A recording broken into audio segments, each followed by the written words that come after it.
What's up, guys? We got here a Rescue 911 by Gottlieb. Let's put the lights on. We'll take a look at some of the stuff we did to the game. Alrighty, so we did our usual LED job. Everything got taken apart and cleaned. We shined up that play field. You can see it glistening. All new rubbers on here.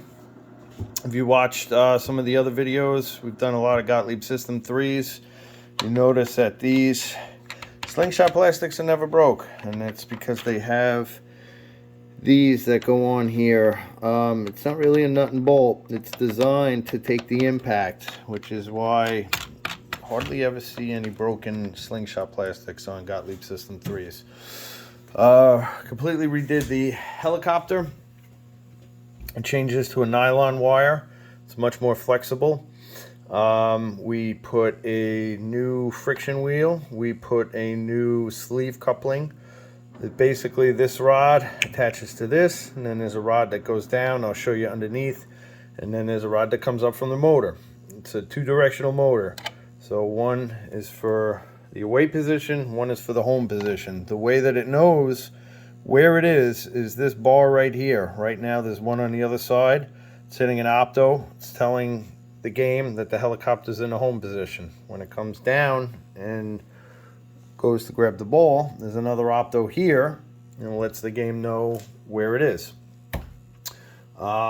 Let's take a look at that. Also, in the back box, when we open this up, Gottlieb kills the game on you. So here's the old sleeve, which had electrical tape on it. You can see it's dry rotted. It's these, you have to change these if you're doing a Rescue 911. Also, if you notice, this was the old one that was cracked there. This is also part of the helicopter assembly. This was the old, it still worked, but put a new one on because it's probably never been changed and it's starting to rot. This is the belt for the topper to make it spin. Topper might still light up, but you want that reflector to spin. All right, so if you look underneath, here's your helicopter motor. Remember I told you it goes in two directions. So each of these coils is for a direction. When you take this motor off, you're gonna want to put a little bit of 3-in-1 in where that bearing is. If not, a common problem is you'll hear it like squeaking and making a very, very loud noise. Now under here, that yellow piece right there is the piece I was talking about. So up from the motor, there's a rod which connects on each side to one of these. You got a set screw there. And then in between them, the connection is that sleeve coupling in yellow right there. So you want to check the metal pieces, you want to change that sleeve coupling. These are all things you really have to do.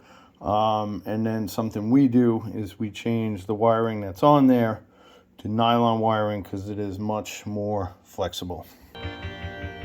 All right, so here we are in gameplay. When you launch the ball, there's your helicopter shot. Ball comes right down to your right flipper. And now you're gonna see that helicopter get activated. You're gonna watch the propeller spin. You see how nicely it makes that turn. That's what you want, nice and smooth. And now it's gonna go back. See that flasher flashing? It means it wants you to drop the ball into that hole. But it will only give you that option if there's not a second ball in the ball trough.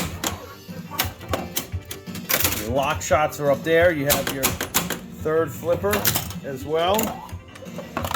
If you can hit this ramp on the right, which I can't even do it with my hand, it'll line you up to hit that lock shot pretty nicely. Oh, look at that, I got it. There you go, ball locked. Alrighty guys, thank you for watching. Until next time.